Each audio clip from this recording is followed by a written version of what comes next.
All right, 1980 GS550L. I'm waiting on my jets, main jet and the pilot jet to come in, 4 of those. So because I took off the original equipment, the OEM box on the air filter box. I took it off, which is right there, which is all good. But what I did is I bought the K&N. So, and I've got the spray on there lightly when I go to hook them up on the carburetors. So that way with that, because I'm going to be sucking in more air and fuel. So my air to fuel is going to have to be much more. So I calculated 110 on the main, 95. Correct me if I'm wrong, guys. I'm new at this. I'm just getting along as I go on. And but I'll show you something. This idea I had, I was going to make my own pods out of a Gatorade, and I tried 3 different sizes and they all were working. So I was just going to do different sizes and then drill holes in this and then put a piece of screen in here, like, you know, like a solar screen or like a screen on your house. I got some rolls of solar screen. It's like a 60-40. And I was going to play with that and just put it over the cap and screw it on tight. And then this here, you just put your worm gear on it. So that was my idea before I went and bought some K&N. That's pretty funny. Anyway, figured you guys would get a kick out of that. TK's engineering. But anyway, so on this side, after I rebuilt the carburetors and I took the bike out for a ride, it was the 4th time I've done the carbs. And I did a color tune on it. I did the digi sync. I did a bench sync with water, which you'll see in my videos on my page.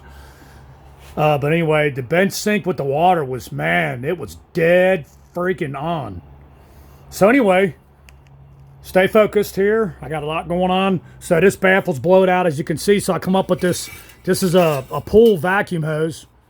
And this is the smaller end that you would pull out, and you got your rubber piece on your hand here. But anyway, so this has been blowed out, as you can see.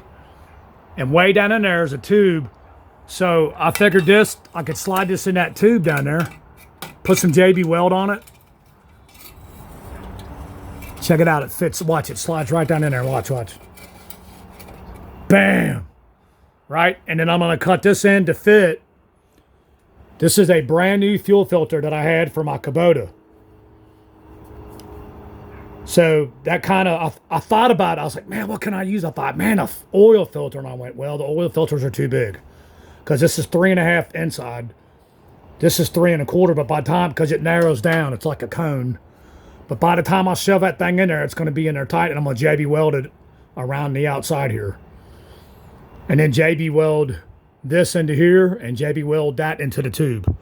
That's my ideal until I get the bike running perfectly. But I think, when I took the bike for a ride, I'm thinking the carburetors at about 3/4 to full throttle, it was bogging. Idling great, running great, but when you went to get on it, right at about 5 RPM, I think that's why, because those 2 cylinders are throwing out too much air because the baffle's not there. Now, I'm not saying that's 100% proven scientifically, a scientific fact, but it makes sense to me because it doesn't have the back pressure like this side does. Correct me if I'm wrong, guys. And isn't that like letting out more air? So the air and would be off on it, and that's probably why it was bogging out. But anyway, I'm gonna do that, and I'm waiting for my jets to come in. But I figured that would stop. I could get those close. Even if I need to drill out, of course I'm going to drill out this hole in the back, so that'll slide in there. And then the paper inside here, I'm going to take the paper filter out because it's just going to burn it up. from the exhaust. I would have to guess, you know. And it's got like, you know, it's a fuel filter, so it's got that like that little metal screen in there, you know, and it's got the pleated filter. I might leave it in there, see what it does. And some bitch will be smoking. But anyway, this is 3 1/4, so it's gonna fit. Check that out, it's brand new. That's my idea. That's what I come up with. That's my theory, and I'm sticking to it. No. But I'm just trying to get my old 44-year-old Suzuki going again real good. I got my fuel tank finally after 5 cleans. I got it running clear. And I hooked it up, ran the bike with it. Good to go. I got a long way to go, short time to get there. But I got more videos. You can go to my channel, Tracy Keir TK handle. So I'll upload this when I'm done and getting everything running.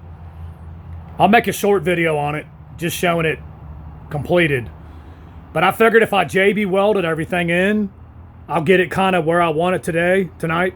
And then that way it doesn't rattle inside there. I figured just JB welding that thing, you know? All right, because I am going to get a new exhaust. If I can find them, or a good used one, you know. But she's coming together. All right. Over and out. TK.